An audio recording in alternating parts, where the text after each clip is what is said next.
যখন কৃষ্ণনয় বিস্ময় গ্রেপ্তার হয়েছে, তখন ভারতের পশ্চিমবঙ্গ উত্তাল হয়েছে। উত্তাল হয়ে তারা স্লোগান দিচ্ছেন, বাংলাদেশের হিন্দু সম্প্রদায় সংখ্যালঘুর উপর বাঙালিরা হামলা করছে। কিন্তু এখন পর্যন্ত হিন্দু সম্প্রদায়ের যারা নেতৃত্বে আছেন তারা এখন পর্যন্ত সাংবাদিকদের সামনে প্রেস কনফারেন্স করে এখন পর্যন্ত পরিষ্কার করেনি কোন সম্প্রদায়ের উপর এই বাংলার মানুষ হামলা করেছে।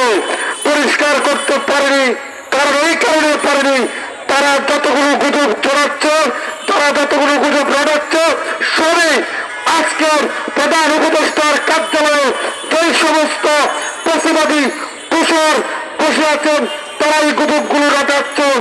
এই প্রতিবাদী দূষরদের যদি প্রশাসন এবং উপদেষ্টা পরিষদের পর্যায় থেকে নাড়াচাড়া না দেওয়া যায়, তাহলে বাংলাদেশ নিয়ে অদূর ভবিষ্যতে যেমন ষড়যন্ত্র হয়েছে, সামনেও ষড়যন্ত্র হবে।